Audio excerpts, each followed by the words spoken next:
A small Japanese apartment should feel cramped, and yet some feel calmer and somehow more spacious than homes 3 times their size. That feeling isn't accidental, but the choices creating it are so quiet, you may not notice them at first. Behind that feeling are 8 principles of Japanese small apartment design. To discover them, we need to follow one small room through the course of an ordinary day. In the early morning, this room is a bedroom. The futon still holds the soft shape of sleep. A glass of water waits beside it. Beyond the curtain, the city has begun to stir, but in here, almost nothing moves. Then the window opens. Cool air crosses the floor. The bedding is lifted, folded and placed behind a sliding door. A low table moves into the light. A cushion settles beside it. And in less than a minute, the bedroom is gone. The same few meters have become a place for tea, for breakfast, and for beginning the day. Nothing was renovated. Nothing was added. The room simply changed. This is the quiet beauty of many small Japanese apartments. They do not always try to disguise their size. They do something more interesting. They make space feel alive.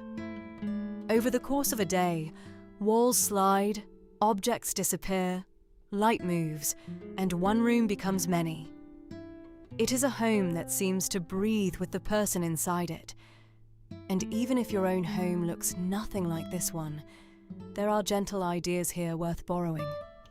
Not to make life smaller, to make it feel lighter. The calm begins before the main room is even visible. Just inside the entrance is a small, lower area called the genkan. Outdoor shoes stop here. An umbrella dries here. Dust, rain, and the momentum of the street are not carried farther into the home. There is a small, physical step up, but it also feels like an emotional one. The door closes, shoes come off, keys land in a shallow dish. A coat finds its hook. For a few seconds, there is nothing to do but arrive. That pause changes the feeling of everything that follows. Many homes have an entrance, but not all of them have a true threshold. We walk in carrying bags, mail, shoes, and unfinished thoughts. The outside world spreads across the nearest chair and slowly into every room. The idea to borrow is beautifully simple. Give arrival a place. It might be one tray, one hook, one basket, a lamp that is warmer than the light outside. You do not need a Japanese entryway. You only need a visible boundary between out there and in here. When the objects of arrival have somewhere to rest, perhaps the mind can rest a little sooner too. In a small room, the largest object usually decides what the room is allowed to be. Often, that object is the bed. It occupies the center of the floor, even when no one is sleeping. It turns a bedroom into a bedroom all day long, but a futon can leave. In the morning, it is aired, folded and stored. The floor returns. The room becomes available again. This is more than clever storage. It is a different relationship with function. The room does not belong permanently to sleep, or dining, or work. It belongs to the present moment. Most of us will not put away our beds every morning. But we can still ask the useful question hidden inside this ritual. What is the largest thing in this room? And does it need to dominate every hour of the day? Perhaps a work chair can slide under a desk. A dining table can open only when friends arrive. Exercise equipment can live in one basket instead of becoming the landscape of the room. The goal is not to make every object foldable. It is to let at least one function end when it is over. The next transformation happens quietly. A sliding panel opens. Bedding goes in. The panel closes. A teacup is rinsed. It returns to a shelf. A book leaves the table and slips into a shallow cabinet. Each action takes one motion, or perhaps two. This may be the real secret of a room that resets easily. Not discipline, not perfection, proximity. The things used every day are stored near the place where they are used. They are not buried beneath a complicated sequence of lids, stacks, and boxes. When putting something away is harder than leaving it out, the surface will eventually win. So the most useful storage is not always the storage that holds the most. It is the storage that makes the next good action almost effortless. A tray beside the door, a hook beside the bath, a basket where the blanket is used, a shelf with enough open space for the hand to reach in. There is a particular luxury in opening a cabinet and seeing what you own, not because there is so little, because nothing is fighting to be found. By late morning, the apartment has taken on another rhythm. Water enters a kettle, a knife moves through scallions, steam gathers above a small pot, a bowl is filled, breakfast appears without the kitchen becoming the whole room. In a compact Japanese kitchen, the working surface may be narrow. This makes the sequence matter. Take out what is needed. Use it, rinse it, return it. The counter is not a place where every useful object must remain on permanent display.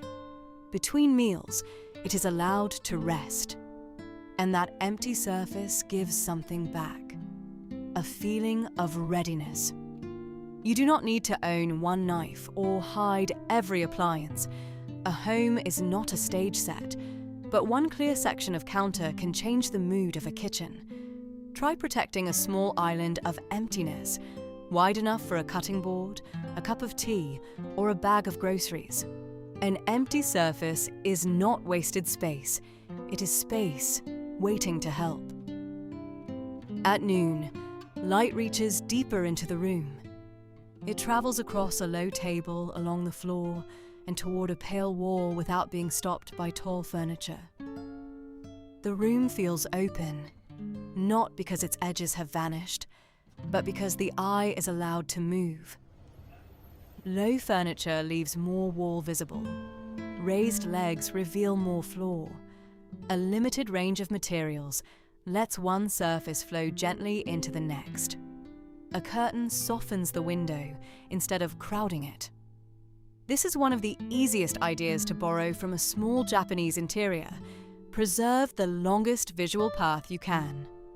Stand at the entrance of a room and notice where your gaze stops.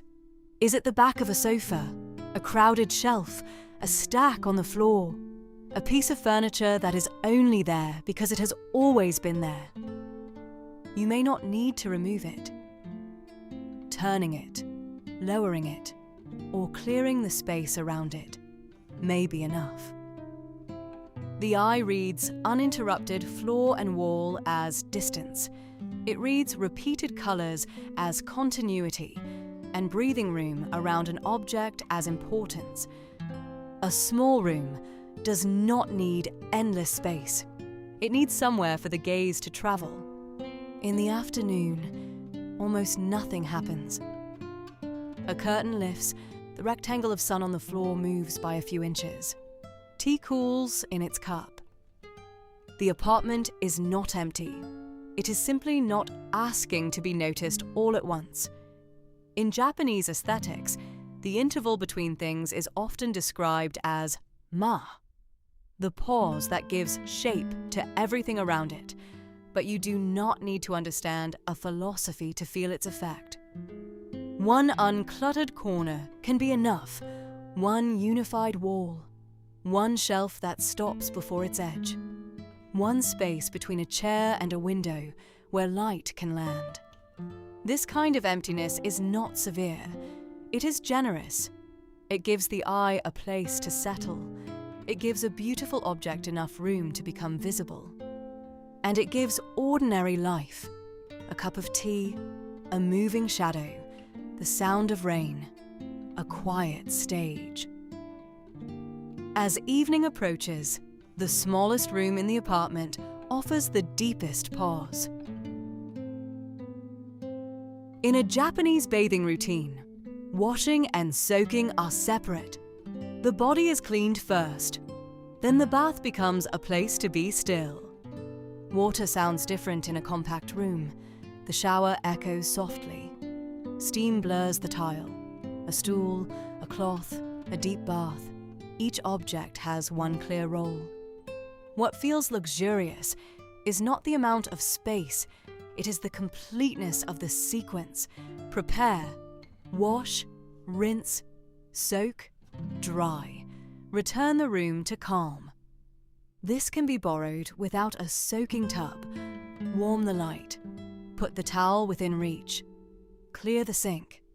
Choose one soap, whose scent marks the end of the day. Let the bathroom become a transition instead of another place to hurry through. Ritual does not require grandeur. It requires attention and a beginning, a middle, and an end. Night arrives softly. The cup is washed. The table is wiped. A book waits beside the lamp. The curtain closes over the city. Then the closet opens once more. The futon returns to the floor, and the living room becomes a bedroom again. There is something comforting in this small reset. The home is not expected to remain perfect. It is allowed to be used fully. Dinner can happen. Work can spread out. Bedding can become rumpled. Calm is restored, not by never disturbing the room, but by giving each activity a gentle ending. This may be the most practical idea of all. Choose one room, or even one surface, and close it each night. Return the cup, fold the blanket, clear the chair, turn on the small lamp.